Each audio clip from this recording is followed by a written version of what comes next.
Izin untuk kelompok 2, boleh atau mau dibantu saya screen-nya teman-teman? Barangkali mohon konfirmasi. Soalnya barangkali Teh Riana gimana sudah siap Teh Riana?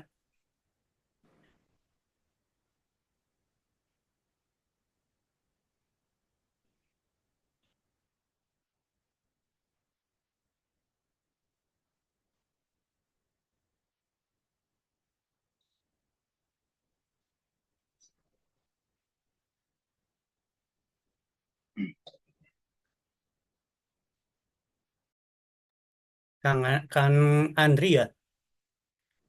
Ya Pak, gimana Pak? Ya silakan.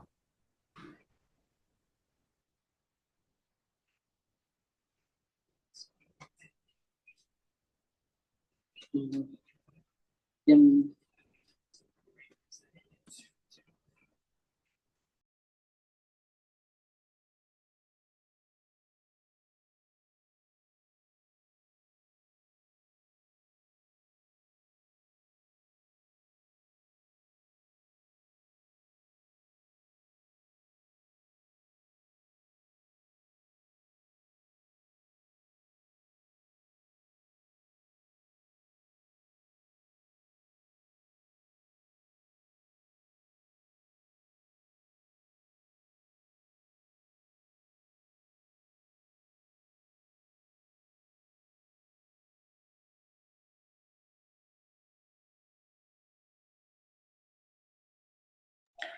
baik, kepada kelompok 2, untuk PPT-nya sudah saya share screen. Untuk kelompok 2, saya persilahkan untuk presentasi terlebih dahulu.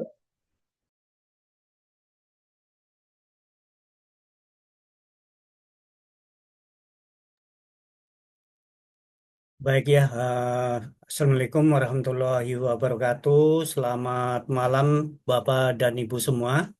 Saya dari kelompok 2 mewakili untuk presentasi konsep dasar epidemiologi dan contoh penerapan pada penyakit diare ya.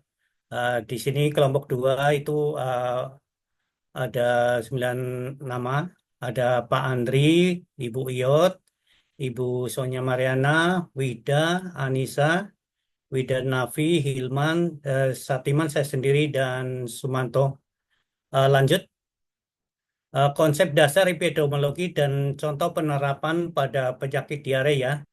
Epidemiologi adalah ilmu yang mempelajari penerapan, penyebaran, dan faktor-faktor yang mempengaruhi kesehatan populasi. Di dalam bidang kesehatan, epidemiologi dapat membantu mengidentifikasi penyebab penyakit, juga mengukur dampak penyakit, juga mengevaluasi efektivitas program pencegahan dan pengendalian penyakit. Untuk definisi epidemiologi sendiri adalah studi tentang distribusi dan determinan kesehatan dan penyakit dalam populasi. Distribusi sendiri adalah untuk menganalisis bagaimana penyakit menyebar dalam suatu populasi. Ini didasarkan pada faktor-faktor seperti laktasi, waktu, dan kelompok orang. Sedangkan determinan sendiri itu epidemiologi meneliti faktor-faktor yang mempengaruhi kesehatan dan penyakit seperti gaya hidup, lingkungan, juga faktor genetiknya. Lanjut. Tujuan dan manfaat epidemiologi sendiri yaitu untuk memahami pola penyakit, mengidentifikasi faktor resiko, dan mengembangkan strategi untuk pencegahan dan pengendalian penyakit. Identifikasi faktor resiko sendiri yaitu meningkatkan risiko seseorang terkena penyakit seperti merokok, kurang olahraga, juga faktor makan yang buruk. Untuk evaluasi program kesehatan ini, eh, yang efektivitas programnya adalah pencegahan dan pengendalian penyakit seperti program vaksinasi dan program kesehatan masyarakat dan pengobatannya. Sedangkan pengembang kebijakan kesehatan sendiri yaitu memberikan dasar ilmiah untuk pengembangan kebijakan kesehatan seperti peraturan tentang makanan, minuman, dan kampanye kesehatan dan strateginya.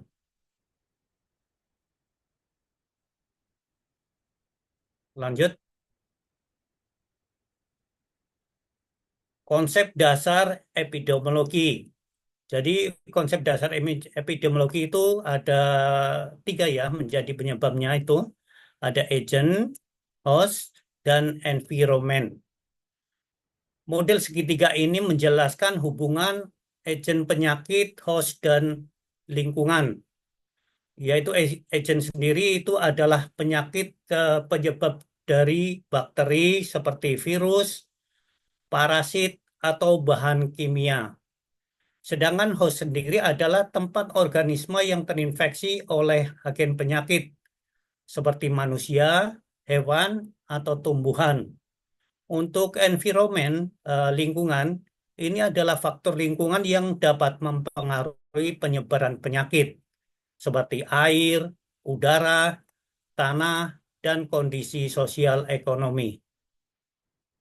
Untuk metode dan data dalam epidemiologinya, metode epidemiologi menggunakan data untuk mempelajari pola penyakit, yaitu dengan pengumpulan data. Data dikumpulkan melalui survei, juga bisa dari catatan medis dan data registrasi ya. Sedangkan untuk analisa data, data menggunakan metode statistik untuk mengidentifikasi pola penyakit ya. Untuk interpretasi data, hasil analisisnya diimplementasikan dengan memahami penyebab penyakit.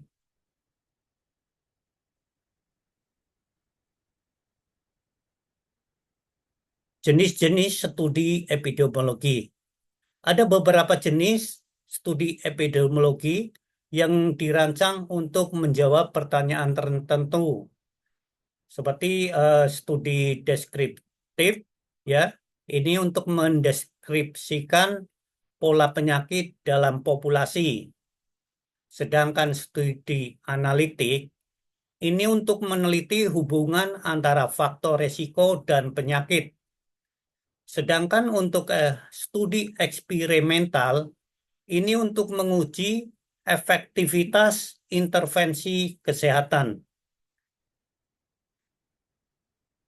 Jadi indikator dan ukuran epidemiologi ini digunakan untuk mengukur penyebaran penyakit dalam populasi seperti insiden, itu jumlah baru penyakit dalam periode waktu tertentu.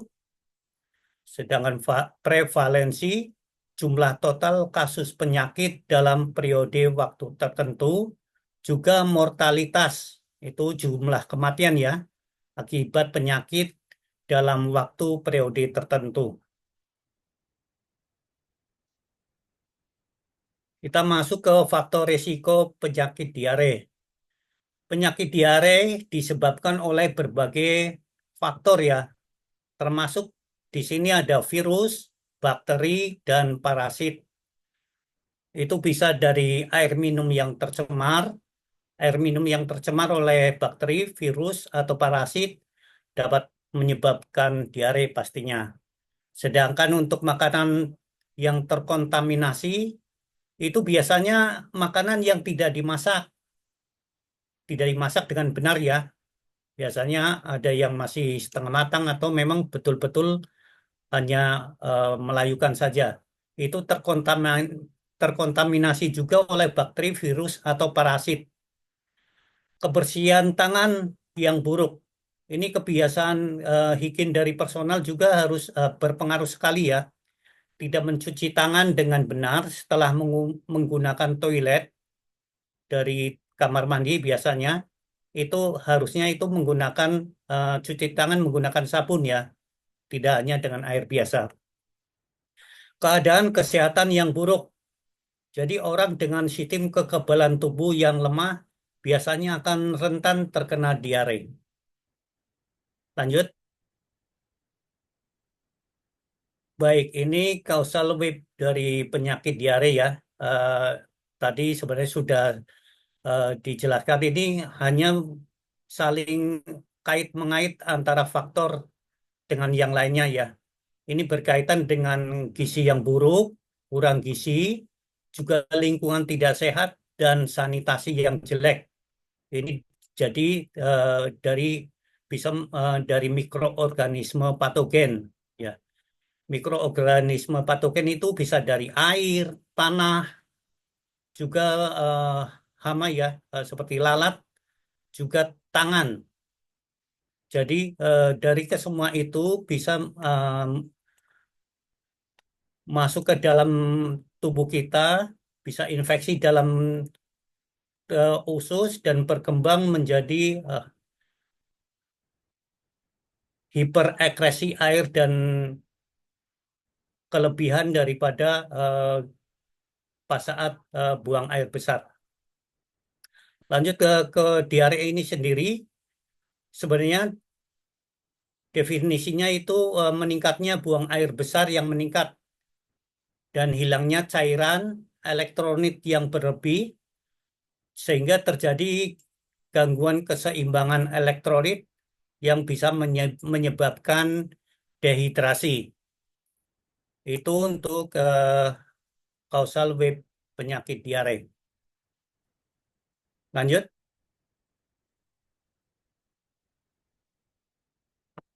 Jadi untuk pencegahan dan pengendalian penyakit diare ini penting untuk mengurangi penyebaran penyakit ya, yaitu sistem dengan penyakit pengendalian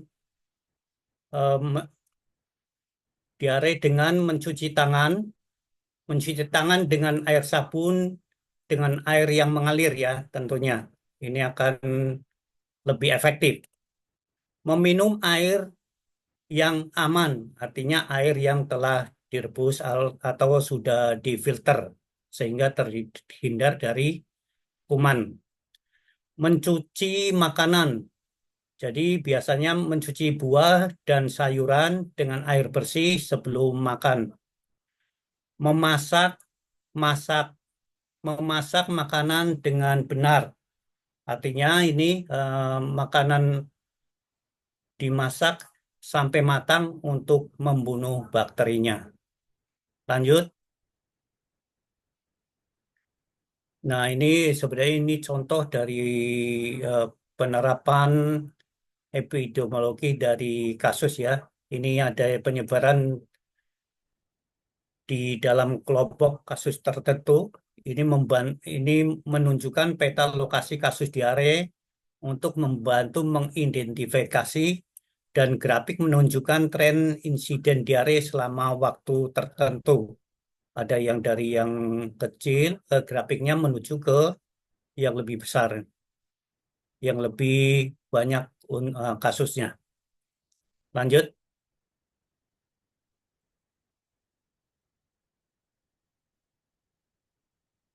Terima kasih. Mungkin itu dari paparan untuk kelompok 2.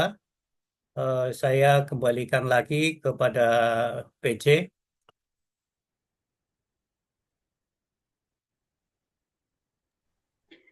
Baik, terima kasih kepada kelompok 2 yang sudah memaparkan materinya mengenai diare. Untuk teman-teman semuanya, dipersilakan jika ada pertanyaan, saya membuka hanya 3 pertanyaan terlebih dahulu.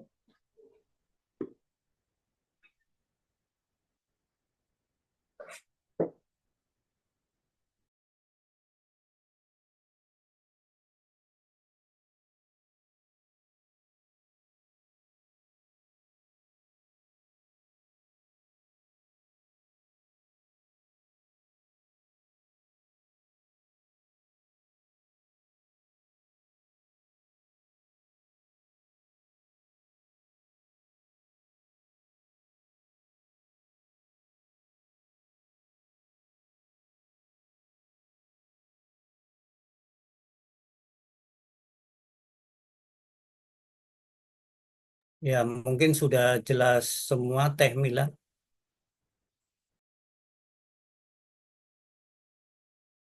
Baik Pak, sebentar ya Pak, saya coba tanya. Buat teman-teman semua bagaimana? Apakah ada pertanyaan kepada kelompok 2 atau sudah cukup? Jika ada boleh di drop di chat, di komentar boleh, atau misalnya mau langsung membuka mic saja juga boleh. Saya Izin Teh persilahkan. Mila, Ya, izin. silakan.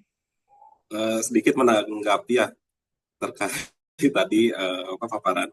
Bukan bertanya sih sebenarnya ingin mengkoreksi sedikit terkait apa diagram tadi ya apa grafik disebutkan untuk melihat tren tadi. Sedikit koreksi aja untuk melihat tren itu kalau nggak salah ya mohon koreksi juga grafiknya berupa yang line chart gitu. Tadi yang dicantumkan itu grafik batang. Itu saja mungkin. Ya, terima kasih Pak Triadi ya.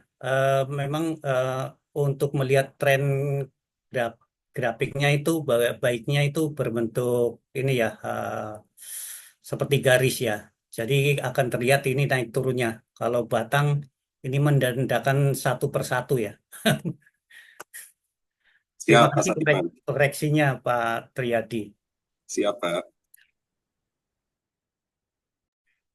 Baik, terima kasih kepada Pak Triadi. Mungkin bisa menjadi masukan dan ditambahkan untuk kelompok 2.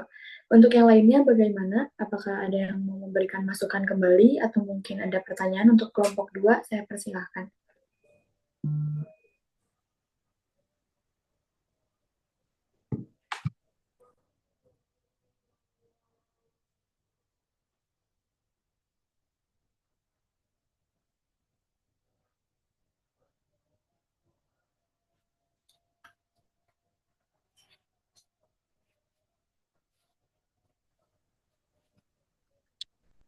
Ya, izin bertanya, Baik, silahkan. Dengan Bapak mungkin siapa, Pak?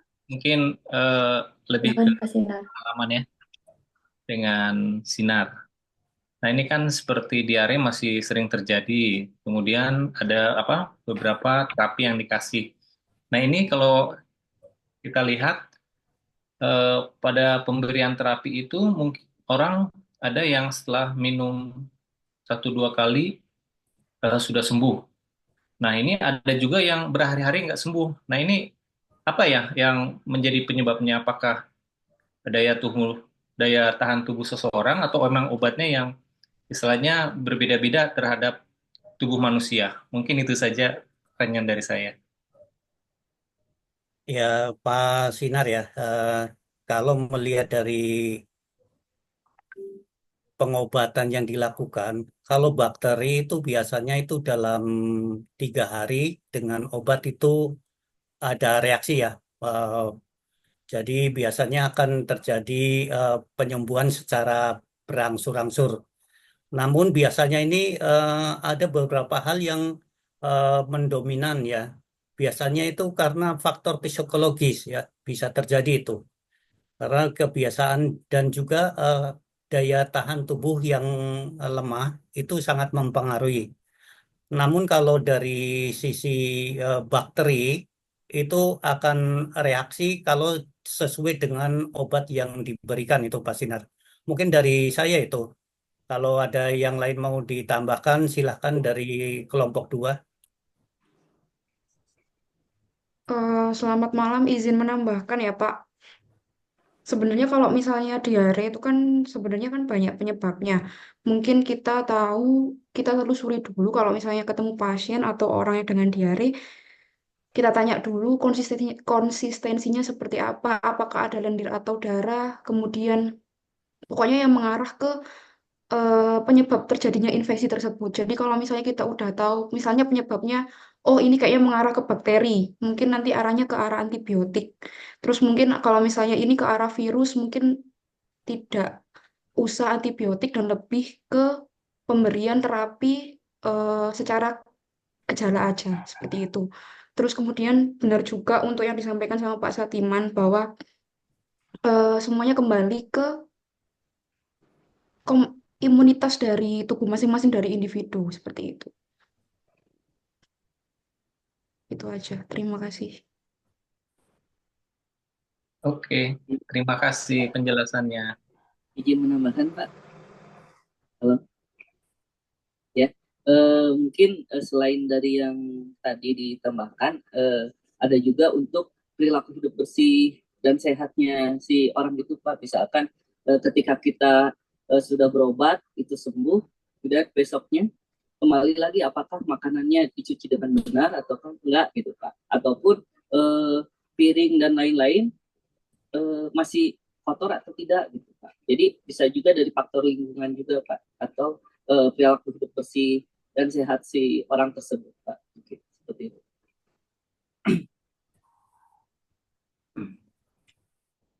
Izin Pak menambahkan sedikit. Diare itu kan apa namanya, kekurangan biasanya yang terganggu adalah elektrolit atau cairan dalam tubuh ya. Jadi itu karena apa namanya, keluarnya cairan banyak. Jadi pengobatannya itu sebetulnya diare itu cukup dengan penambahan cairan, intake cairan yang cukup ya sebenarnya. Tapi kadang-kadang masyarakat kita itu greget gitu ya, kalau udah diare berapa hari sudah mau cepat-cepat berobat gitu untuk di stop diarenya. Padahal itu menurut dokter itu diare itu sebetulnya dengan terapi cairan saja sudah cukup. Itu kalau tidak salah ya. Pendapat saya itu. Terima kasih. Bapak Punten izin menambahkan juga terkait diare kan ada beberapa jenisnya Pak ya. Salah satunya seperti diare akut, diare persisten, dan diare kronis. Nah, mungkin yang berkepanjangan itu bisa dimasukkan ke diare kronis. Salah satu penyebabnya itu mungkin gangguan pada otot usus besarnya seperti itu Pak. Terima kasih. Ya, terima kasih teman-teman sudah menambahkan ya. Mungkin itu ya jawaban dari kami, Pak Sinar. Jadi memang tadi dari yang disampaikan rekan-rekan itu ya, dari agent, dari lingkungan sendiri juga ya, itu sangat mempengaruhi. Mungkin itu Pak Sinar. Baik, terima kasih penjelasan. Sama-sama Pak. Saya kembalikan ke Temila. Baik, terima kasih kepada kelompok 2 yang sudah menjawab pertanyaan dari Pak Sinar. Mungkin saya sedikit untuk menyimpulkan. Maka dari itu, diare ini ada hubungannya dengan tentunya ada hubungannya dengan daya tahan tubuh dan juga diare banyak penyebabnya. Maka biasanya kita harus melakukan analisis terlebih dahulu yang mengarah kepada penyebab diarenya. Apakah memang diarenya ini dari bakteri atau virusnya juga. Maka dari itu dan semua kembali kepada imunitas serta pola hidup setiap orang. Dan juga diare ini punya beberapa jenis dan diare yang berkepanjangan bisa jadi karena diare kronis. Seperti itu cukup saya untuk menyimpulkan. Mungkin dari teman-teman yang lain, satu pertanyaan terakhir. Ada lagi, saya persilahkan.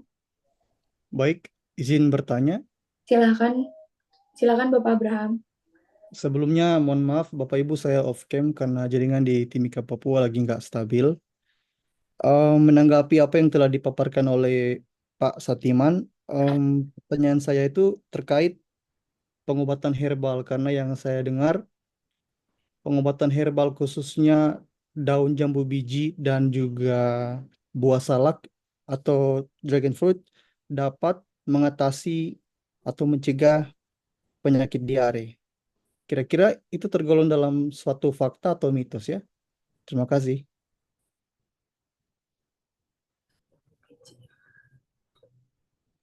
Baik, terima kasih kepada Bapak Abraham yang sudah bertanya kepada kelompok 2. Untuk kelompok 2, saya persilakan untuk menjawabnya.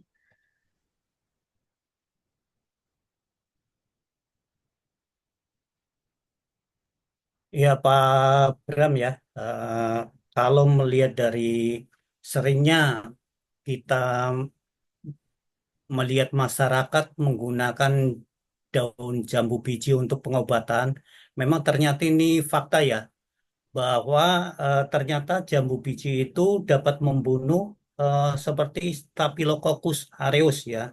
Ekstraknya dapat mengurangi durasi daripada intensitas dari diare sendiri.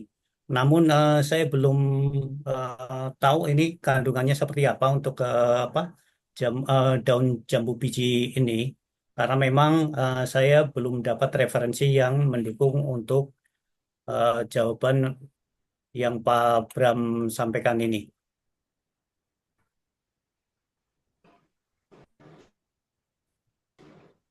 Mungkin menambahkan Pak, dalam artikel juga daun jambu itu bisa mengandung zat seperti tanin ya, yang memiliki efek antibakteri Pak. Tapi kemungkinan untuk kedepannya apabila masih terjadi diare itu harus pengobatan ke dokter Pak, seperti itu paling.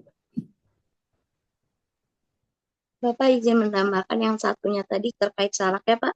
Menurut saya itu bukan mitos karena dalam salak itu ada kandungan tanin yang merupakan salah satu kandungan anti diare.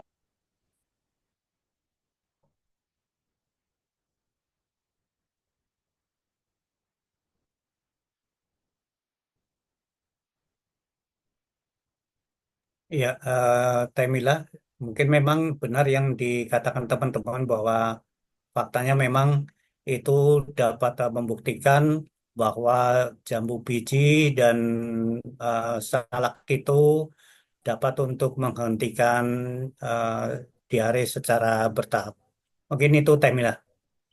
Baik, terima kasih kepada kelompok 2. Saya mau membacakan ini ada di kolom chat yang menambahkan dari Bapak Hari Wiratma.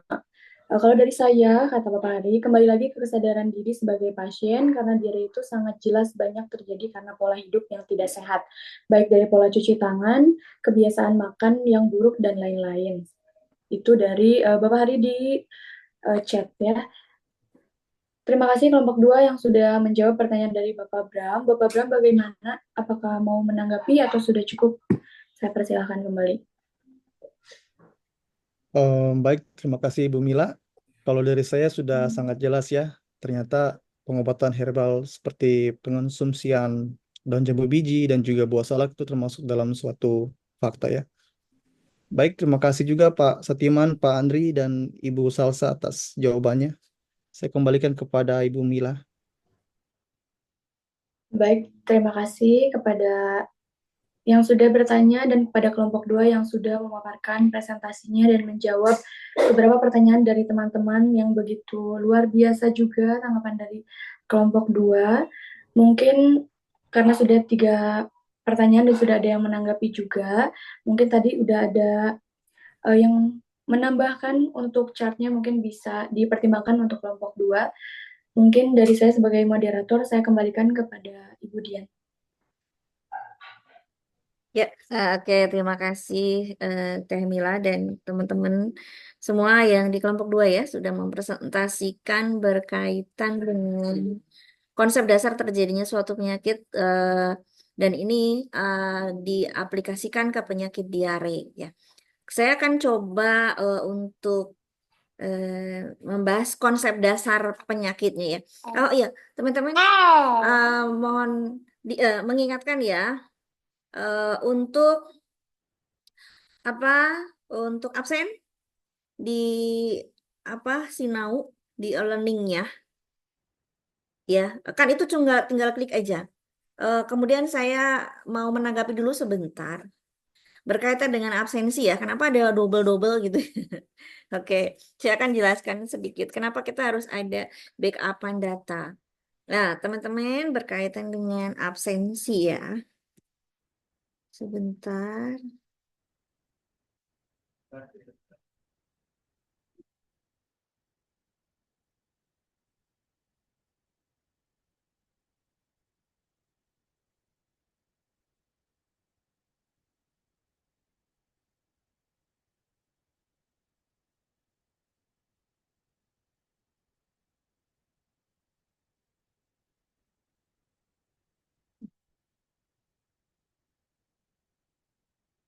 Ya, berkaitan dengan absensi ini nanti akan kami perbaiki teman-teman berkaitan dengan apa yang harus diisi di Google Form.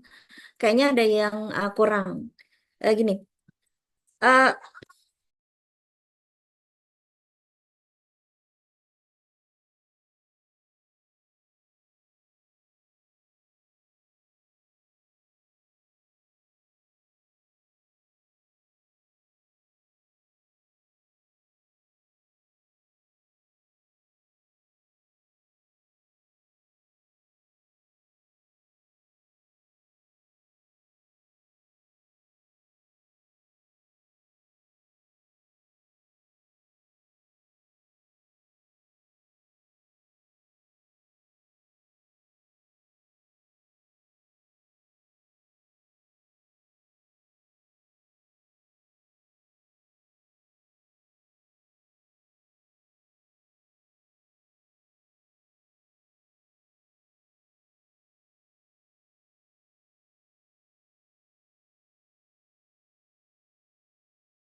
Ya, oke. Teman-teman gini, kalau untuk yang di LMS itu kan cuman klik aja. Nanti rekapannya itu berupa checklist-checklist. Tapi kita butuh backupan. Nanti akan diperbaiki oleh Pak Bagus. Ini mengacu pada kemarin di angkatan ketiga itu ada teman-teman, ada beberapa teman, ada 2 orang teman yang tidak terdaftar di PD Dikti.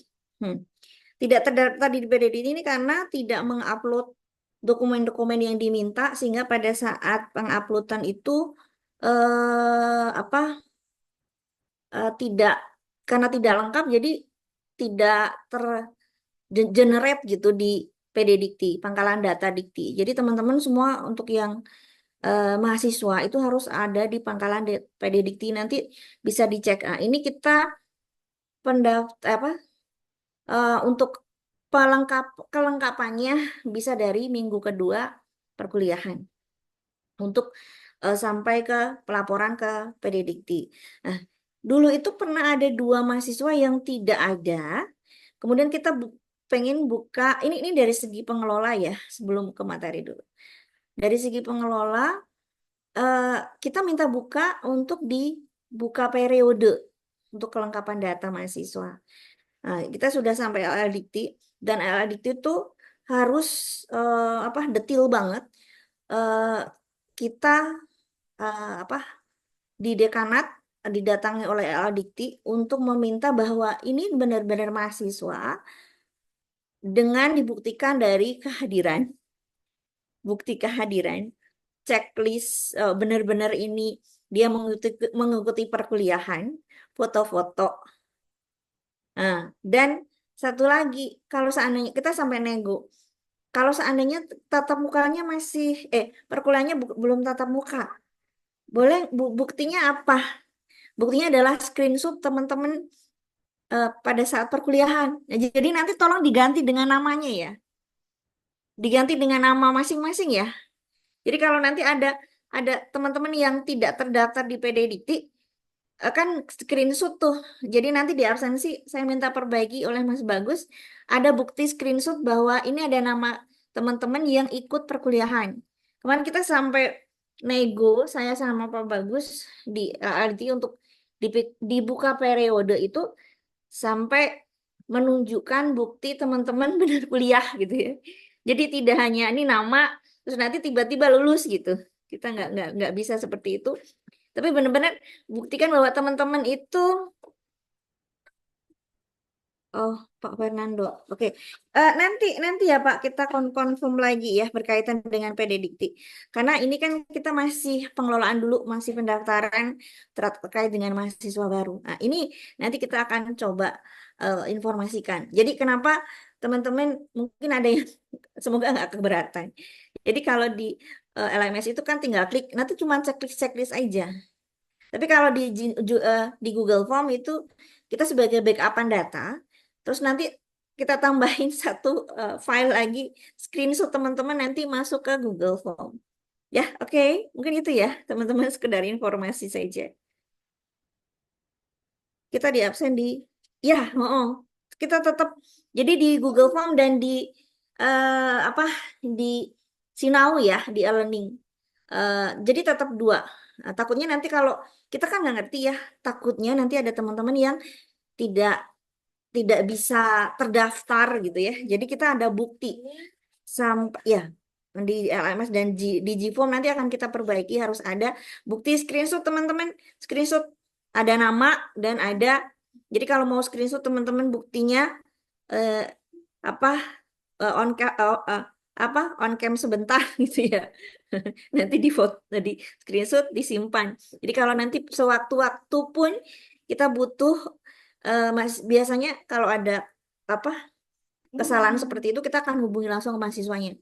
Belum ngupload akte, belum upload ijazah gitu ya, belum upload hal-hal kayak KK dan segala macam, itu memang dibutuhkan ya teman-teman untuk berkaitan dengan pendaftaran mahasiswa di PD Dikti.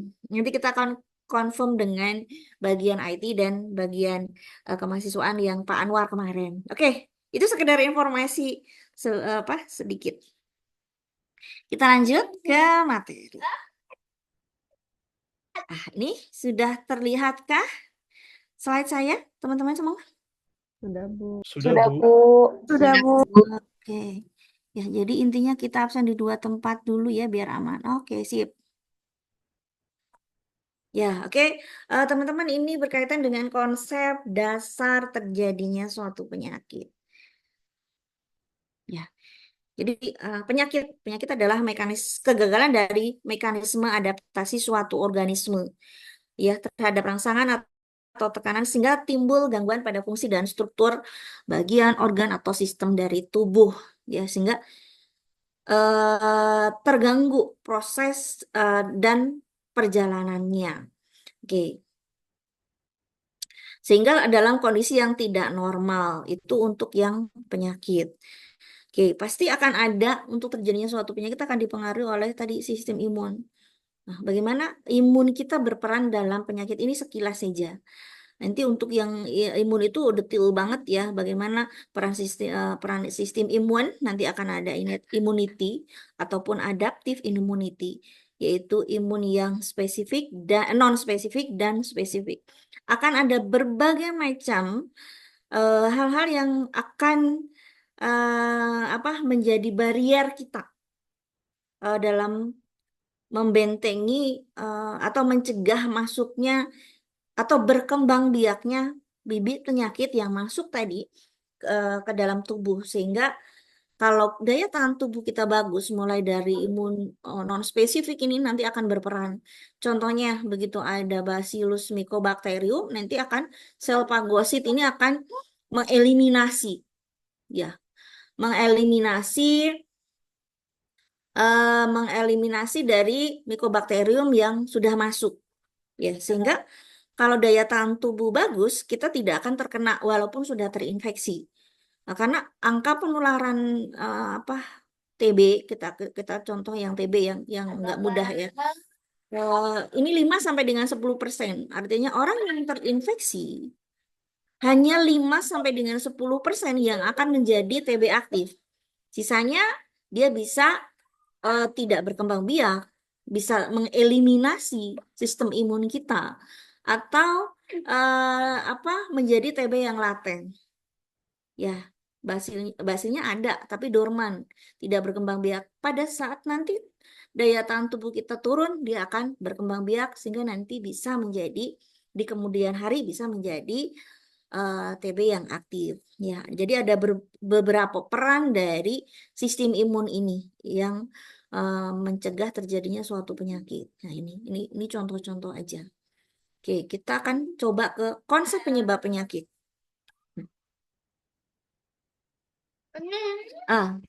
Penyebab penyakit. Penyebab penyakit adalah suatu kejadian, kondisi, karakteristik, atau kombinasi faktor tersebut yang berperan dalam terjadinya suatu penyakit. Jadi ada berbagai macam contohnya karakteristik. Jadi penyebab penyakit bisa disebabkan oleh faktor-faktor yang ada pada host. Ya.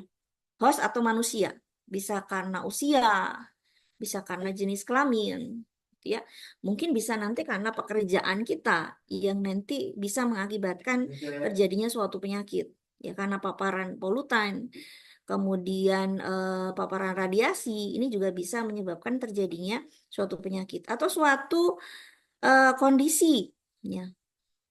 Suatu kondisi yang menyebabkan terjadinya penularan penyakit atau menjadi penyebab terjadinya suatu penyakit.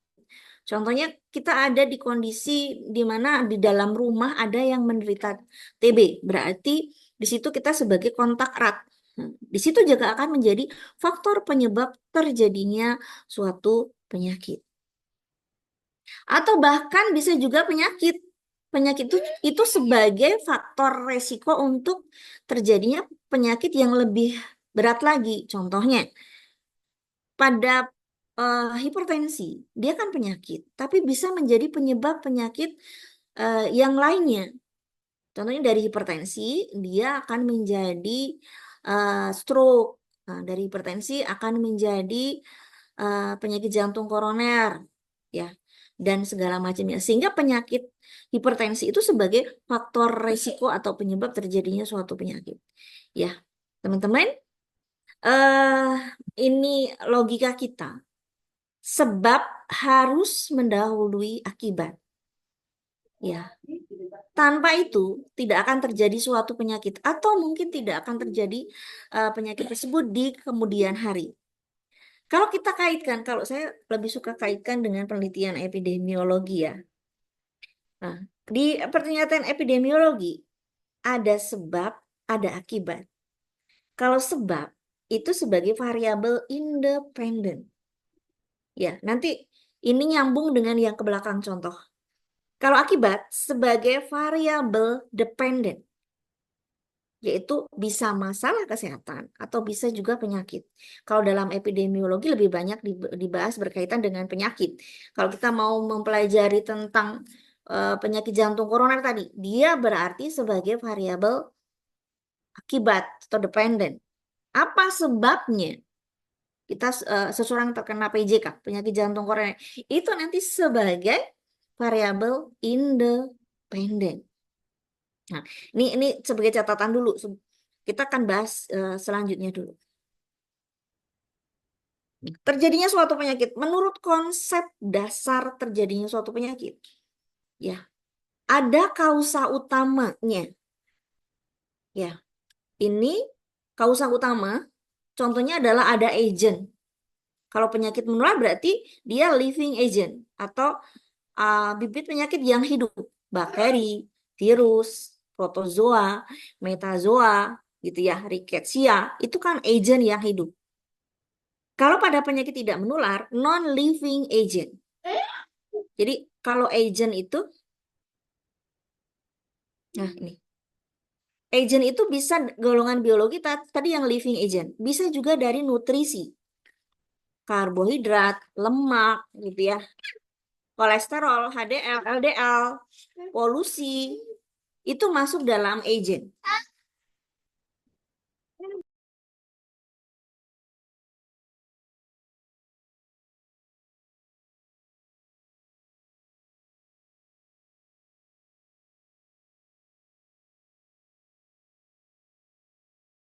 Oke.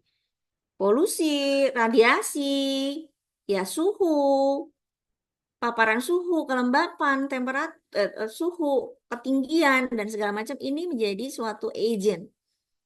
Ada living agent, yaitu golongan biologi, dan non-living agent. Nah, ini. Oke. Kemudian, ini kausa utamanya. Kalau pada penyakit menular, agent biologi. Pada penyakit tidak menular, lebih banyak ke non-living agent. Karena ada debu, ada paparan kimiawi, polusi, nutrien tadi menjadi agent. Kemudian untuk terjadinya suatu penyakit, tidak hanya kausa utama.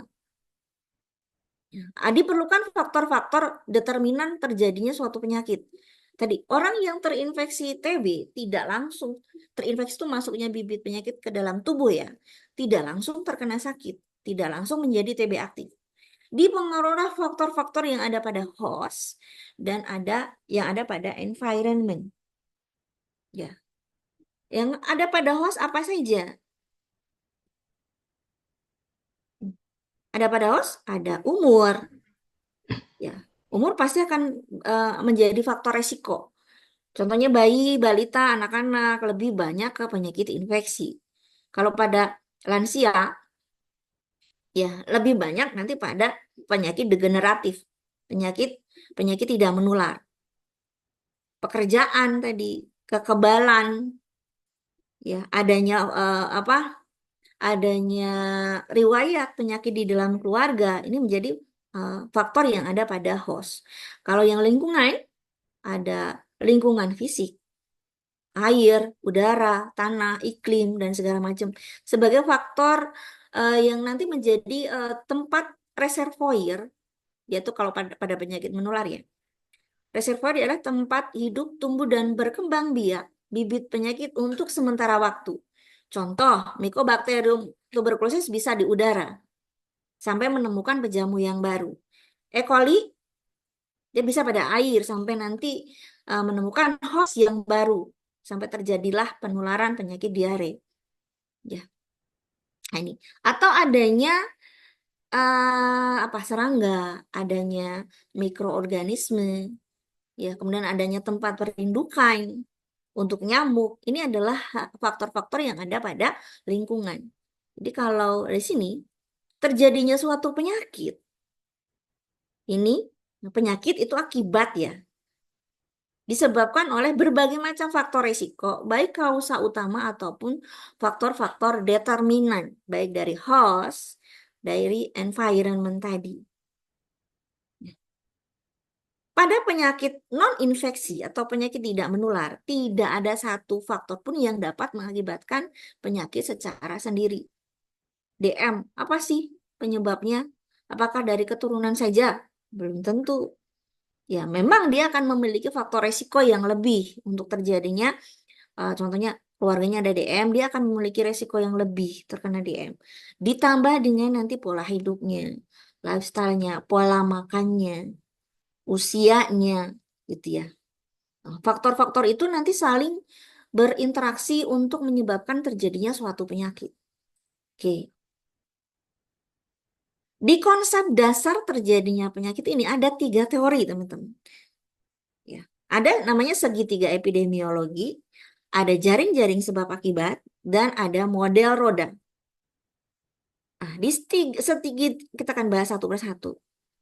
Di segitiga epidemiologi ini, terjadinya suatu penyakit, adanya interaksi antara pejamu atau host, adanya bibit penyakit, baik living agent ataupun non-living agent, dan lingkungan, ya, sebagai tempat perantara atau reservoir untuk sementara waktu sampai menemukan pejamu yang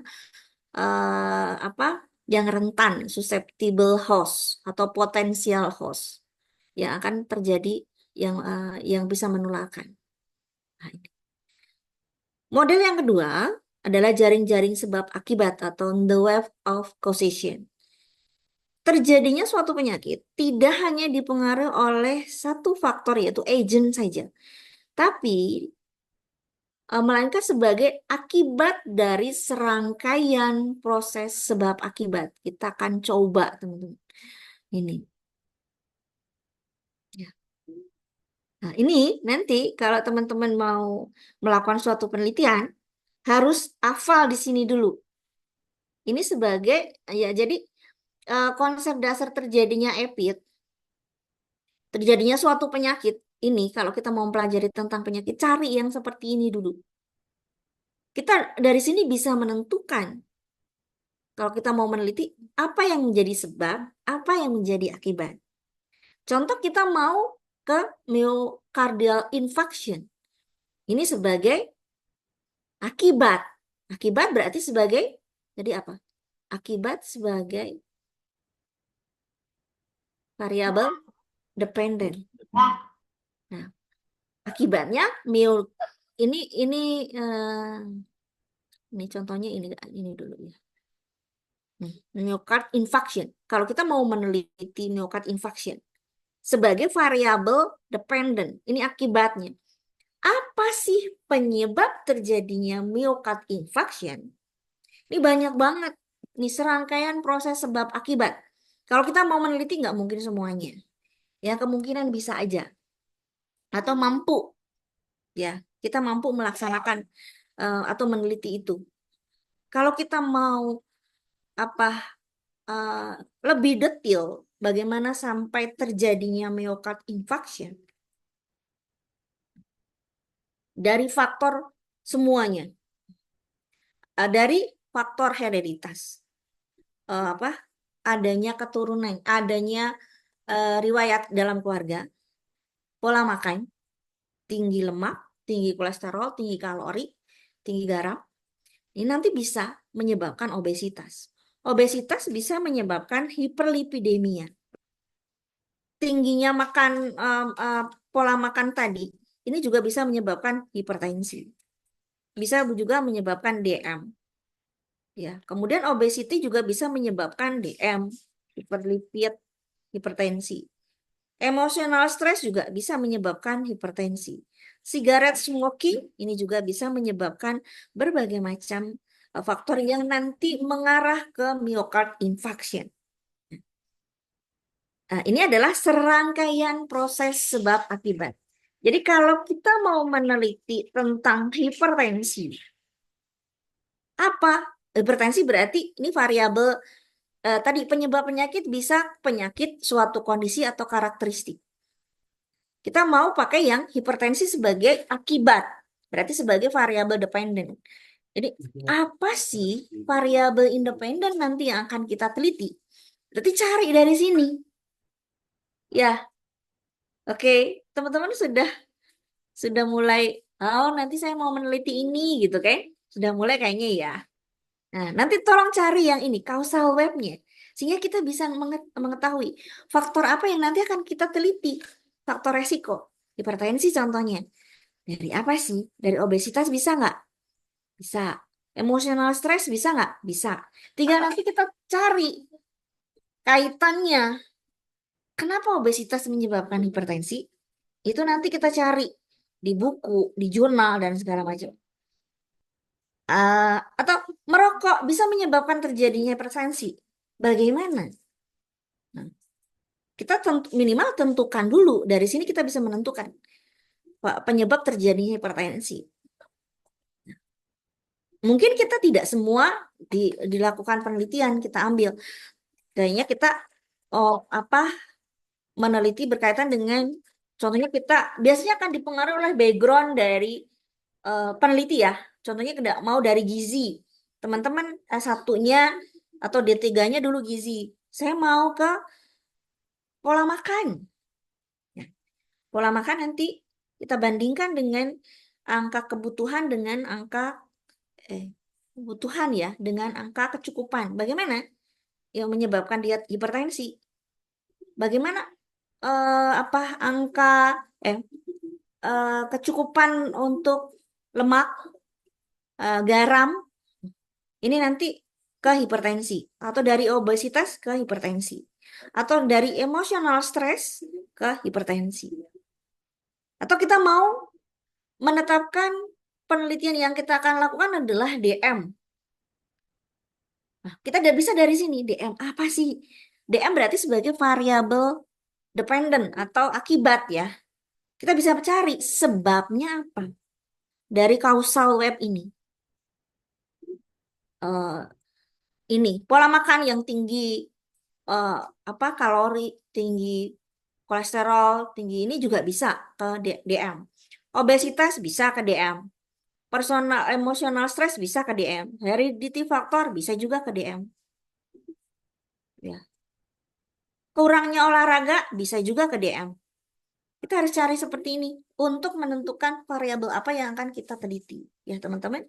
Jadi dari konsep dasar, kita mengetahui konsep dasar terjadinya suatu penyakit, kita bisa mengetahui kalau kita mau ke penelitian, oh ini loh yang menyebabkan terjadinya penyakit atau masalah kesehatan.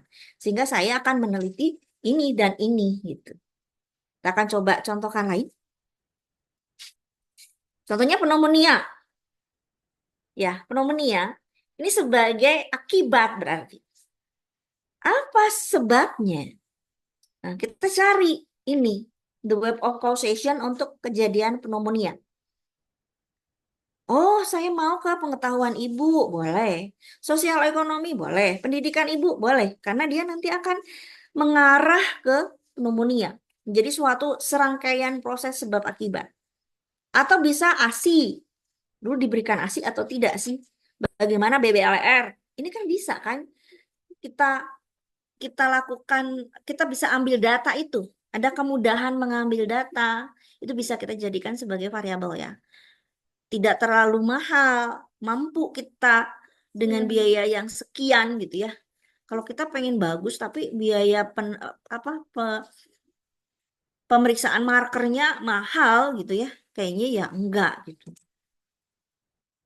Kayak contohnya nih, katekolamin kan ini sebagai marker juga kan. Tapi kalau pemeriksaannya juga mungkin butuh biaya sekian gitu kan. Kemungkinan kita tidak ambil variabel ini. Kita bisa ambil variabel-variabel lainnya. Nih, umur, oke, status gizi bisa, berat badan per umur. Ya, pemberian makanan diri kita bisa tanyakan. Atau dari environment-nya, pencemaran indoor, outdoor, kepadatan hunian nanti kita bisa ukur berapa luas rumah, kemudian di berapa jumlah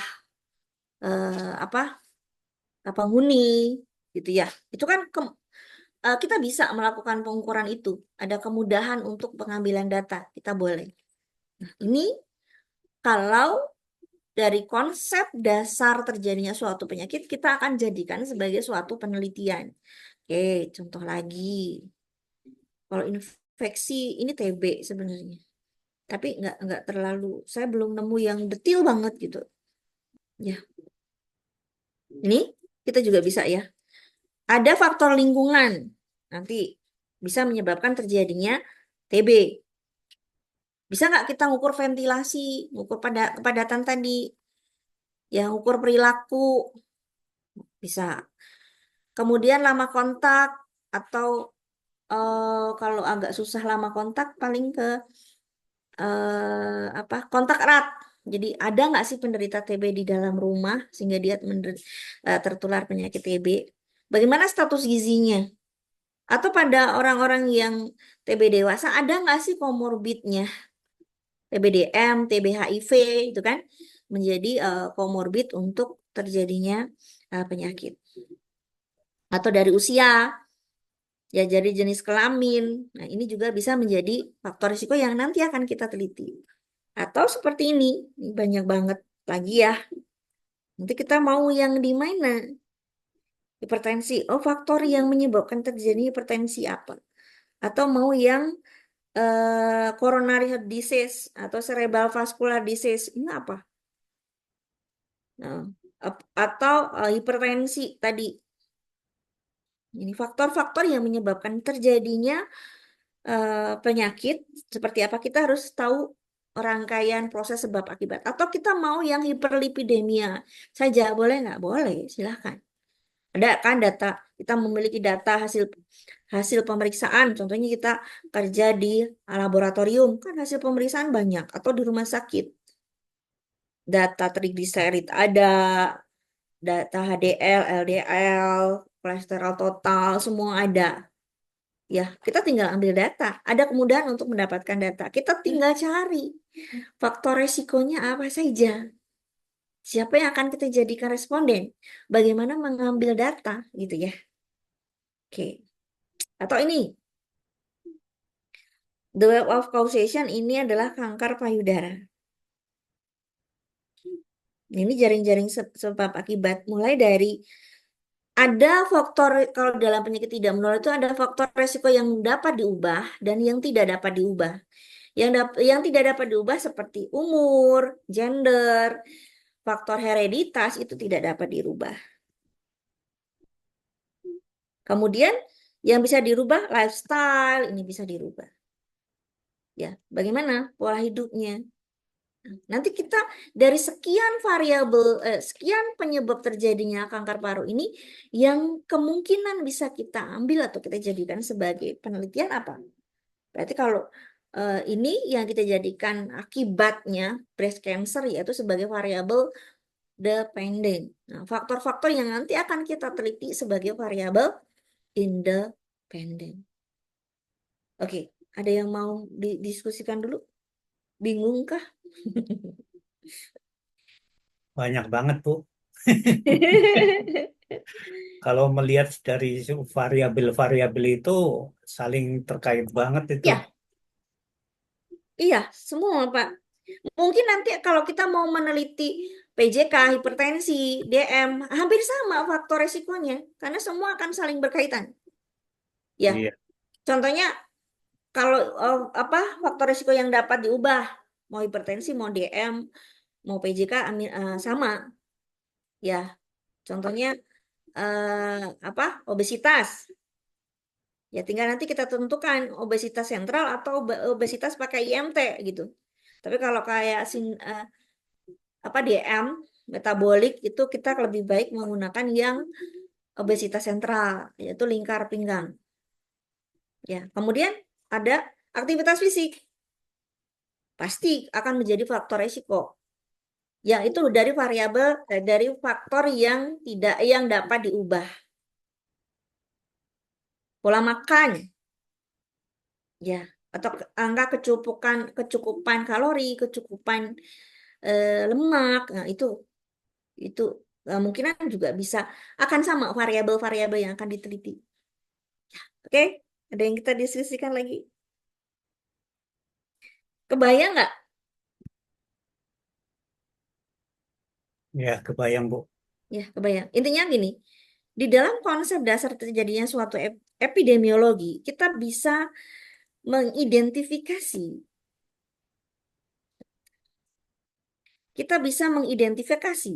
faktor-faktor apa saja sih yang menyebabkan terjadinya suatu penyakit. Itu kalau saya itu lebih suka yang jaring-jaring sebab akibat karena detail banget di situ model itu ya. Model terjadinya suatu penyakit gitu. Karena pasti akan di semua penyakit bisa kita kembangkan atau kita bisa telusuri apa yang menjadi faktor-faktor resiko. Nah, ini dari ketiga konsep dasar terjadinya suatu penyakit, segitiga epidemiologi, kemudian jaring-jaring sebab akibat dan model roda.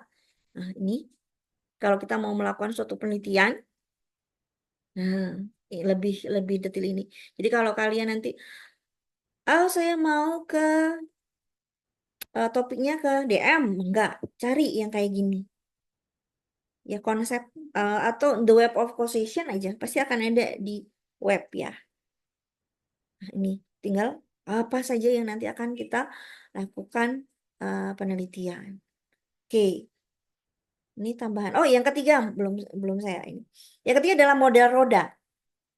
Di model roda ini yang kita pentingkan tidak dipentingkan adanya interaksi antara host atau pejamu dengan agent. Ya.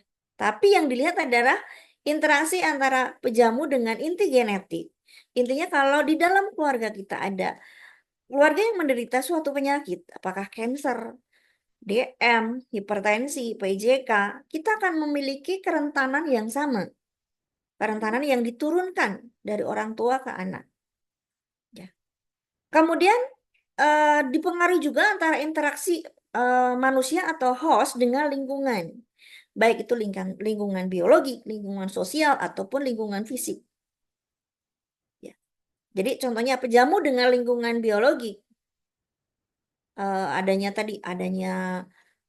air yang terkontaminasi E. coli ya, karena ada perilaku manusia yang dia BAB sembarangan dan segala macamnya. Kemudian adanya tempat perindukan nyamuk gitu ya, akan bisa menyebabkan terjadinya penyakit vector-borne disease seperti malaria, DBD, filariasis gitu. Atau dengan lingkungan sosial.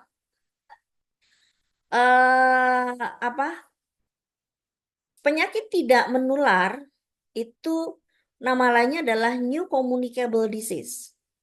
Yaitu penyakit menular yang bisa menular melalui pola perilaku. Ya, lifestyle bisa yang ditularkan dari satu orang ke orang lain. Ya, contohnya dalam lingkup sosial kita, circle kita contohnya. Semuanya sebagian besar merokok. Kemudian di lingkungan itu mau nggak mau nanti semuanya akan tertular pola hidup yang seperti itu. Dia akan merokok. Ikut-ikut pertama, coba-coba. Akhirnya akan menjadi suatu ketagihan karena ada zat adiktifnya ya. Jadi itu disebut sebagai new communicable disease. Menular melalui gaya hidup atau pola makan. Ya, pola makan bisa juga menular. Temennya, kamu makan apa? Gitu kan. Oh, makan ini. Akhirnya, ayo kita makan ke sana. Mungkin itu lebih ke makanan-makanan fast food, junk food, ya, rendah akan serat.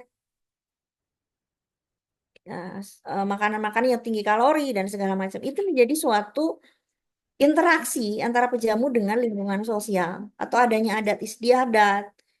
ada pola makan tertentu di adat istiadat tertentu, ini juga bisa menimbulkan terjadinya suatu penyakit. Atau lingkungan fisik, ada debu, ada suhu yang ekstrim, kebisingan. Nah, ini juga bisa menyebabkan terjadinya suatu penyakit. Ya, oke. Ada yang mau mendiskusikan, menambahkan, bertanya? Dipersilakan. Izin Bu. Ya, Bu Yo silakan. Terima kasih Bu. Yuk. Bu, ini kalau saya perhatikan dari tadi ya Bu ya, ini kalau kita mengarah ke penelitian nanti misalnya, ini Ibu mencontohkan untuk variabel dependennya adalah penyakit ya Bu ya. Nah, saya menggunakan dengan web kausal ini. Nah, Bu, kalau misalnya kita ambil variabel dependennya bukan penyakit gitu ya, Bu ya, itu gimana, Bu? Oke. Kalau bukan penyakit, jadi variabel akibatnya kita anggap aja masalah kesehatan. Masalah kesehatan kan banyak banget ya. Mau apa? Contohnya Bu Yo atau mau apa? Ke kakak? Misalnya. Iya, Bu. Contohnya saya contohkan aja ya. Contoh adalah kepuasan pasien atau minat kunjung ulang. Minat kunjung ulang itu jadi pasien nanti ditanya apakah datang lagi ke sarana pelayanan kesehatan. Ya, contohnya nih kita di rumah sakit. Tempat penelitian kita di rumah sakit. Ya. Jadi kita tetap bisa mana sebab, mana akibat. Ya, kita mau ke fokusnya adalah masalah kesehatannya adalah minat kunjung ulang. Kita tanyakan pada responden yang kita ketahui, yang kita temui. Contoh kita ditetapkan di poli dalam. Oke. Ya, kita tanyakan, Ibu nanti minat kunjung ulang lagi nggak ke rumah sakit ini? Ya, oke, iya dan tidak kan? Ya. Terus nanti ditanya ada faktor-faktor apa sih yang menyebabkan seseorang dia minat ke sini? Ya, pertama dari fasilitasnya. Ya. Ya. Nanti ada pertanyaan terkait dengan fasilitas, sarana prasarana, dengan pelayanan. Ya, pelayanannya memuaskan, iya atau tidak? Ya. Kan pasti. Kalau pelayanannya memuaskan, dia nanti akan berkunjung ulang ya Bu. Berkunjung ulang kan? Itu sebab akibat. Jadi kita tetap berpikir pada sebab dan akibat. Ya, atau SDM-nya gitu kan? Dokternya lengkap, semuanya ada gitu kan? Ya. Potensinya mungkin ya Bu. Boleh. Dari petugasnya. Ya, dari petugasnya. Kalau keramahan petugas, empati itu nanti akan ada di variabel kepuasan sih. Pertanyaan itu ada di variabel kepuasan.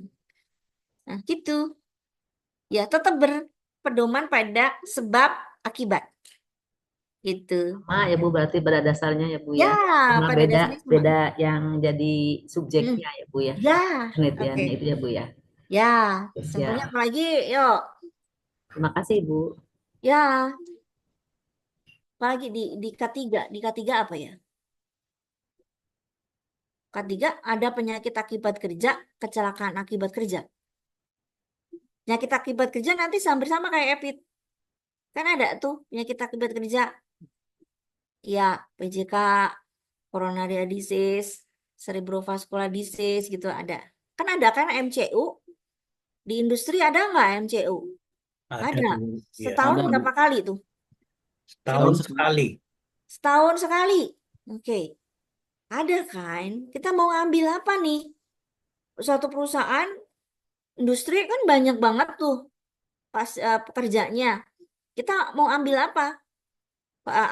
Tentukan penyakitnya itu sebagai variabel dependennya. Nah, tinggal kita nanti boleh cari di rekam medisnya sebagai variabel dependen atau mungkin nanti kita tanyakan. Contohnya obesitas, ada nggak sih obesitas? Diukur nggak sih kalau medical check up? Berat badan, tinggi badan? Diukur. Ukur kan? Tekanan darah? Diukur. Terus apa lagi? riwayat penyakit. Riwayat penyakit, oke. Riwayat dalam keluarga diukur juga. Ya. Umur bisa kita lihat dari data data perusahaan. Berapa lama dia kerja? Ya, lama kerja berapa tahun gitu ya? Dia di situ kan ada. Ya. Oke, jadi tetap sebab akibat. Kita tentukan dulu akibatnya apa sebagai variabel dependen. Oke. Yuk, ada lagi. Nggak bingung kan? Bingung nggak? Enggak kan? Lah, enggak ya, Bapak Ibu. Bu izin Bu. Boleh, Pak. Silakan, Pak Eh, Jody. ini kan tadi saya lihat causal web itu kan konsep terjadinya suatu penyakit itu kan banyak ya Bu, dari yang paling jauh mendekat mengerucut sampai terjadi satu penyakit. Nah, untuk dalam satu penelitian Ibu, sebaiknya untuk mencari topik itu apakah yang terjauh atau yang jaring-jaring yang terdekat ke kejadian penyakit itu, Bu. Ya. Contohnya ini Bu, yang myocard infarction kan yang jauh itu ada social pressure, mendekat ada obesity, ada hiperlipid. Nah, Ya. untuk topiknya itu apakah ngambil yang bagus itu yang terjauh apa yang mendekat ke terjadinya penyakit kita aja Bu? Yang jadi patokan jangan terjauh atau terdekat, tapi bagaimana kita bisa mendapatkan data itu? Kemudian mendapatkan data. Ya. Contohnya kita mau pakai yang data sekunder. Ya, hipertensi. Data sekunder. Kalau hipertensi, kita menggunakan data sekunder. Apa yang ada? Obesitas ada nggak data? Tersedia nggak di rekam medis? Oke. Ya. Hereditas faktor ada pasti. Ya, kemudian kalau kita mau pakai, itu berarti kemungkinan itu yang bisa kita ambil. Jadi jangan yang terjauh terdekat. Tapi kalau kita mau pakai data sekunder, pasti kan nggak akan ada. Bagaimana aktivitas fisik? Nggak akan ada kan? Ya. Kalau kita mau pakai data yang nanya langsung ke responden, hipertensi diukur langsung. Kita sekalian aja, kita bisa mengukur obesitasnya. Emosional stres bisa nggak kita ukur? Bisa. Ya, kita akan ada instrumen yang digunakan untuk itu. Kalau kita pakai data sekunder kan nggak akan bisa ya. Smoking sigaret bisa kita tanyakan. Gitu. Atau kurang olahraga, sedentary lifestyle, kita bisa tanyakan. Nanti akan ada beberapa instrumen yang digunakan untuk mengukur olahraga ya, atau aktivitas fisik. Atau mau seperti yang aturan dari Kemenkes. Minimal adalah 150 menit per minggu gitu. Nah, itu. Ya, jadi jangan yang terjauh terdekat, Pak. Tapi kemungkinan kita bisa mendapatkan data itu kemudahan. Kita bisa, nanti kalau dalam penelitian itu, kita bisa dari segi, kita mampu nggak melakukan itu. Kemudian dari biayanya, pasti dipengaruhi tadi concern peneliti. Ya, kalau kita seandainya, kita bukan bidangnya, tapi kita pengen meneliti ini boleh. Kita berarti belajar yang lebih. Contoh di penelitian saya itu yang waktu kuliah S3. Jadi saya menginfeksi mencit dengan MDR TB. Ya kan kayaknya saya nggak punya kemampuan untuk itu kan. Tapi saya untuk yang menginfeksi mencit dengan bakteri TB, saya menggandeng orang analis yang untuk menyuntikkan kuman TB ke mencit. Kemudian nanti diterminasi. Yang terminasi ya bukan peneliti. Saya nggak bisa karena nggak memiliki kemampuan untuk itu. Nanti saya menggandeng orang TLM gitu. Ya, kemampuan dan pasti dari biaya, waktu dan segala macam. Nanti kalau kita mau meneliti yang bagus gitu ya, tapi kesusahan untuk mendapatkan data itu, tidak ada alat pengumpulan data dan segala macam ya, nanti kita harus pikirkan ulang untuk mengambil variabel itu gitu. Ya, Pak. Bisa dimengerti? Siap Bu, atur nuhun. Nah, yang mudah mendapatkan data. Atau kita bukan orang gizi, tapi mau meneliti berkaitan dengan pola makan. Boleh, nanti kita tinggal konsul dengan orang gizi. Ya. Oke, ada lagi? Wahyu Kurniawan ya, Pak Wahyu gimana?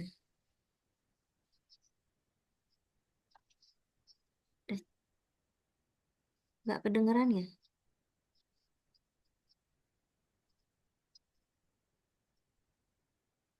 Yuk, ada yang mau ditanyakan?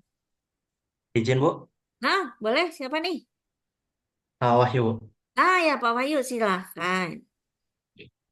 Izin Bu, tadi kan udah dijelaskan terkait dengan kausa web ini.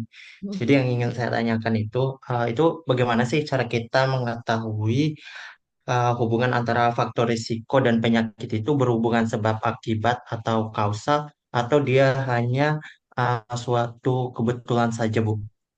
Misalnya kayak penyakit jantung yang dihubungkan dengan konsumsi kopi itu kan dia uh, menurut saya itu dia jauh kan hubungannya antara minum kopi dan penyakit jantung dan apakah itu perlu kita masukkan di dalam causal webnya atau tidak? Mungkin itu Bu. Terima kasih. Ya, oke. Ya, jadi kita ini berarti materi yang ini. Kriteria kausalitas. Nah, ya. Bagaimana dia menjadi suatu faktor resiko gitu kan intinya ya. Pertama, ini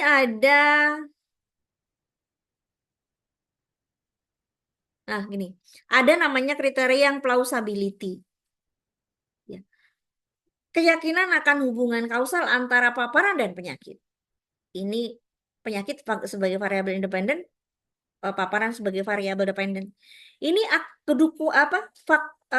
kriteria penyebab penyakit tersebut atau hubungan kausalitas itu akan kuat apabila ada dukungan pengetahuan yang mendasarinya. Ya, contohnya, kenapa sih kita berarti nanti harus lihat teorinya, Pak. Nanti kita bicara ini di besok ya. Besok saya lebih apa ya? Besok medlit tuh ke bab 2 bukan? Oh, filsafat ya. Tetap aja pengetahuan yang mendasarinya. Ya. Contohnya gini, tadi kan ada DM dengan aktivitas fisik. Ya, kurang aktivitas fisik dia bisa menyebabkan DM. Kenapa bisa? Gini. Jadi kalau secara teori kan ada 5 pilar DM. Salah satu pilar DM adalah adanya aktivitas fisik. Kenapa aktivitas fisik ini menjadi faktor risiko terjadinya DM? Pada orang yang DM dengan melakukan aktivitas fisik itu kan ototnya jadi dia aktif gitu. Ambilan glukosa kan kita makan dirubah menjadi glukosa di dalam darah. Ya, nanti kan ada insulin yang nanti dia akan mengubah glukosa menjadi energi yang nanti diperlukan oleh seluruh organ tubuh gitu ya. Glukogenesis lah gitu. Pada DM ambilan kan kalau DM tipe 2 itu kan resisten. Jadi ada insulin tapi insulinnya nggak berfungsi reseptornya. Sehingga nggak bisa membawa atau nggak bisa mengubah glukosa tadi menjadi suatu energi gitu. Karena ada resistensi tadi. Insulinnya nggak bisa membawa zat-zat makanan itu ke seluruh tubuh untuk menjadi energi. Kalau dengan aktivitas fisik, ini ambilan glukosa tidak memerlukan hormon insulin. Tapi dengan otot yang aktif, itu akan meningkatkan ambilan glukosa. Nah, berarti itu kan ada dukungan pengetahuan. Berarti nanti di bab 2, teman-teman harus ada itu. Kenapa ini kita jadikan sebagai variabel? Ditunjang dengan penelitian sebelumnya. Nah, nih. Dukungan dari hasil penelitian dengan rancangan penelitian yang lainnya sebenarnya.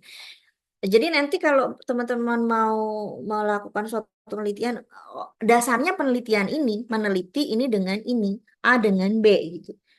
Nah, itu. Jadi dua bukti itu dari penelitian sebelumnya dan dari pengetahuan biologi atau teori yang mendasarinya. Itu, Pak. Bisa ya? Nanti itu ada Bisa, di Bu. bab 2. Semoga bisa dimengerti ya. Bisa, Bu. Terima kasih banyak, Nah, Bu. oke. Nanti dengan kita banyak diskusi akan apa banyak informasi, kemudian akan mudah lah gitu ya. Jadi jangan terlalu di dipikirkan terlalu dalam ya. Pokoknya jalani aja. Oh, kata Budian ini menentukan variabel. Nanti ingat aja menentukan variabel independen ini, variabel dependen ini. Kita lihat dulu bagaimana mekanisme terjadinya suatu penyakit berdasarkan causal web gitu kan. Nah, itu nanti kita bisa identifikasi.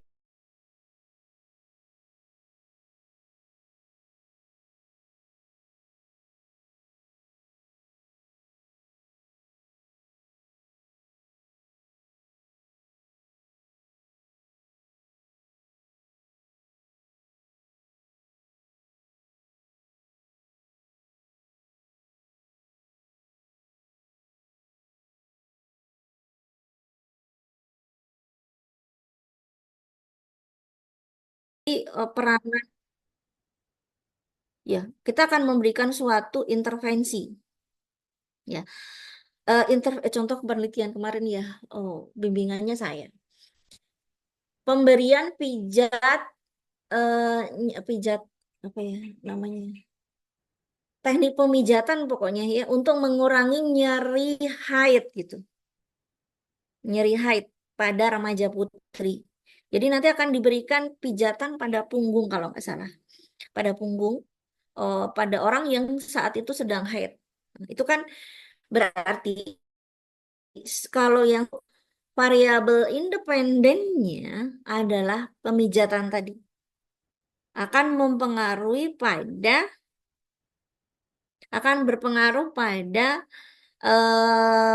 apa tingkat nyeri ya. Sehingga diharapkan dengan pemijatan itu bisa menyebabkan penurunan tingkat sebelum dependennya adalah tingkat nyeri, independennya adalah pemberian intervensi. Nah, itu pemberian intervensi akan dipengaruhi berbagai macam faktor. Pertama, contohnya, dia terbiasa nggak sih minum jamu? Ini penelitian kemarin ya, kakak tingkat. Minum jamu gitu. Itu nanti akan berpengaruh kan terhadap intervensi. Pemberian intervensi tadi. Dia dia terbiasa, dia nggak akan bisa kalau nggak minum jamu contohnya. Kan ada tuh yang jamu atau suplemen lah untuk memperlancar penting ke situ atau distraksi. Ini contoh kakak tingkat distraksi. Jadi dia kan kita bisa mendistraksi dengan memikirkan apa ya uh, atau mengalihkan rasa nyeri itu dengan sesuatu yang kita pikirkan gitu ya. Dia asing yang pemikiran yang positif sih menurunkan terjadinya nyeri. Nah, itu yang mempengaruhi gitu. Jadi dia yang akan berpengaruh terhadap hubungan antara variabel independen dan variabel dependen. Itu, Pak.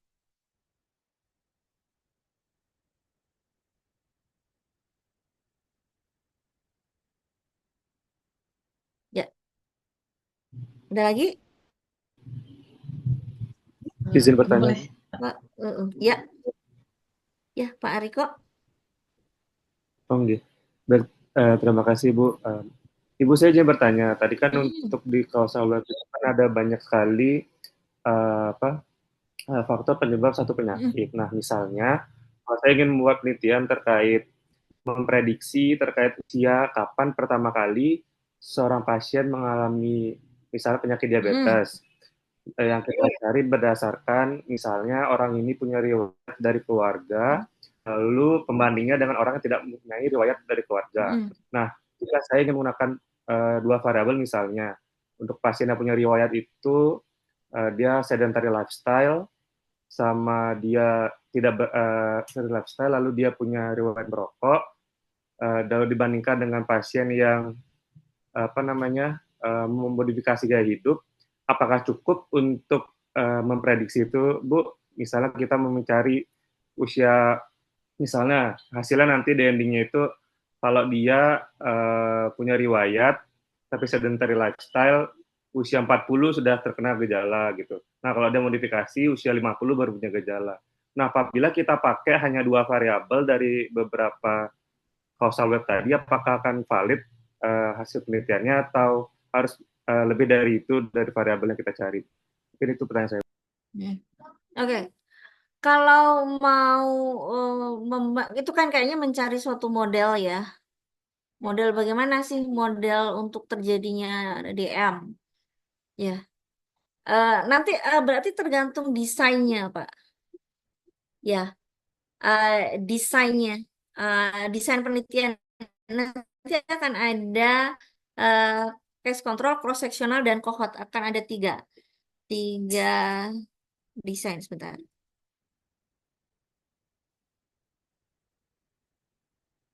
Oke.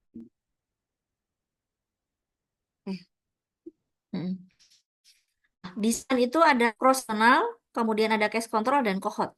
Contohnya Bapak akan meneliti mulai umurnya berapa sih sampai terkena suatu penyakit gitu ya. Nah, kemudian dia sedentary lifestyle nggak sih gitu. Kemudian satu lagi apa tadi? Umur, sedentary lifestyle sama Merokok. sama merokok. Nah, oke. Kita mau desainnya apa?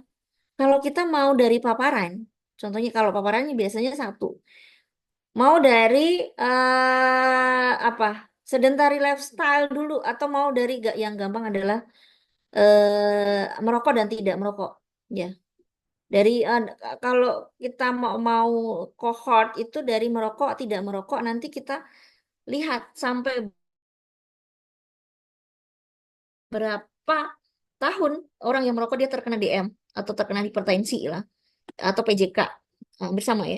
Dari tidak merokok nanti kita bandingkan berapa tahun dia yang terkena penyakit-penyakit kardiovaskular tadi. Nah, kalau itu berarti kita desainnya adalah cohort. Ya, kalau kita mau case control itu nanti dari ini DM iya dan tidak.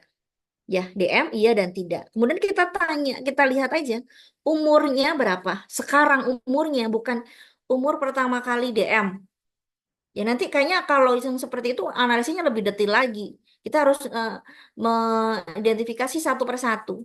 Ya, paling umur sekarang, umur responden yang terkena DM sekarang umurnya berapa? Rata-rata umur yang terkena DM berapa? Nanti kita bandingkan rata-rata umur yang tidak terkena DM. Itu berapa? Ya, contohnya kita batasi kalau namanya DM tipe 2 itu kan lebih usia yang dewasa ya. Jadi kita batasi contohnya 35 lah gitu, 35. Kalau tadi kita mau ngelihat satu persatu ini mulai dari DM berapa terus sekarang umur berapa kan agak susah ya. Kayaknya akan lebih baik kalau ini kasus yaitu yang DM, kontrol yang tidak DM, kemudian kita tanya aja sekarang umurnya berapa. Ya, sehingga nanti kita bisa mengetahui rata-rata DM di usia berapa, termuda usianya berapa, tertua usianya berapa gitu. Kalau yang tadi dia mulai terkena DM kayaknya agak susah nanti kita menganalisisnya. Kemudian kalau variabel yang kita tentukan adalah sedentary lifestyle. Ya, jadi nanti yang DM yang iya, yang tidak. Kemudian kita tanyakan kebiasaan olahraganya. Biasanya kan kalau kebiasaan olahraga atau aktivitas fisik akan relatif sama ya sebelumnya dengan yang sekarang gitu ya. Kita tanya aja bagaimana nih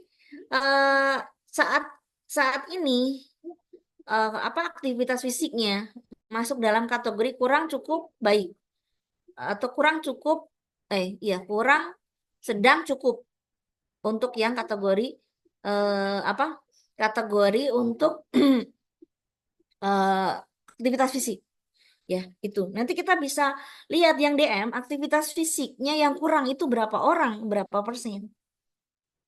Kemudian yang tidak DM aktivitasnya yang kurang ini berapa persen, nanti kita bandingkan lebih banyak yang mana. Harusnya lebih banyak yang DM dan kurang. Nah, itu. Ya, jadi gitu sih. Jadi kayak variabelnya satu persatu kita hubungkan nanti. Nah, nanti bisa ditambahkan dengan namanya multivariat. Ya, multivariatnya dari orang yang terkena DM, ini variabel-variabel mana yang berhubungan dengan DM? Oh, di penelitian kita yang berhubungan dengan DM adalah jadi nanti jangan cuman kalau mau multivariat jangan cuman 2, tapi banyak. Nanti kita bisa lihat lagi variabel yang menjadi penyebab terjadinya DM dari 6 variabel yang kita teliti, mana saja yang dia berisiko untuk terkena DM. Nanti akan kelihatan. Oh, ternyata umur tadi masuk. Terus aktivitas fisik masuk juga sebagai faktor risiko DM. Nanti apalagi obesitas masuk juga. Jadi orang yang kurang aktivitas fisik, umurnya lebih dari 35 tahun dan kurang obesitas, dia akan berisiko terkena DM sekian persen. Gitu, Pak. Ya, itu nanti sampai multivariat. Gitu. Ya, oke. Kalau multivariat Terima jangan kasih. cuma 2 variabelnya. Banyak kan. Sehingga kita bisa mengetahui faktor risiko terkena DM itu apa saja. Ya, oke? Terima kasih, Bu. Yuk. Ada lagi? Izin bertanya, Bu. Ya, Pak Putu gimana? Iya, Silakan. ya. Kalau dari kriteria kausalitas nih, Bu, yang terkait konsistensi, nah ini seperti penangkapan saya kan berarti misalnya nih ada penelitian A misalnya di kota X bahwasanya faktor hipertensi itu adalah salah satunya obesitas. Nah, nanti dengan OR misalnya hasilnya 2,8, kemudian di peneliti di tempat yang lain dengan waktu yang lain juga itu menunjukkan bahwasanya prevalensi hipertensi ini faktor resikonya adalah si obesitas. Yang penangkapan saya seperti itu, apakah benar seperti itu, Bu ya? Ya, benar. Jadi makin konsisten dengan penelitian sebelumnya, berarti hubungan kausalnya makin kuat. Contohnya gini, Pak. Tadi kan hipertensi ya. Nah, hipertensi kan variabel yang mempengaruhi hipertensi ABC, di penelitian kita juga ABC gitu. Dengan OR yang hampir sama. Tapi apa bisa juga itu kan sebenarnya secara teori, secara plausibility tadi dia kan memenuhi ya karena memang ada dukungan pengetahuan atau teori. Tapi kita kadang penelitian kita tuh berbeda dengan di penelitian orang lain berhubungan, di kita enggak. Ini nanti akan ada keterbatasan dalam penelitian kita. Bukan penelitian kita yang salah gitu ya. Baik. Terus contohnya gini. Jadi makin konsisten dengan penelitian sebelumnya. Contohnya, kalau ini akan kausalitasnya akan bagus kalau desainnya itu adalah eksperimen. Penelitian orang lain bahwa contohnya penggunaan herbal, ya, contohnya penggunaan kelor, daun kelor dia akan meningkatkan kadar Hb, ya. Itu kan penelitian sebelumnya. Dan penelitian yang kita lakukan juga sama. Ya, hasilnya dia akan menurunkan meningkatkan kadar Hb sekian miligram gitu. Kalau kita juga meningkatkan, berarti kita memang konsisten dengan penelitian sebelumnya. Dan itu hubungan kausalnya juga akan kuat. Gitu. Ya. Bahkan kadang penelitian kita itu harus didasarkan dari penelitian-penelitian sebelumnya. Jadi tadi dukungan eksperimen sebelumnya bagaimana gitu. Jadi kalau kita sebelum menetapkan variabel, kita akan lebih baik mencari jurnal-jurnal atau hasil penelitian sebelumnya seperti apa. Nah, ini menjadi dasar kita untuk melakukan suatu penelitian. Ya. Nanti kalau ternyata dari jurnal yang kita cari tadi, penelitian kita juga hasilnya sama, berarti kita konsisten gitu.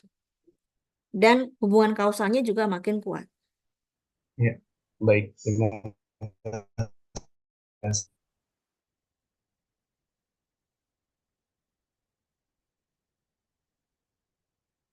Ya, ada lagi?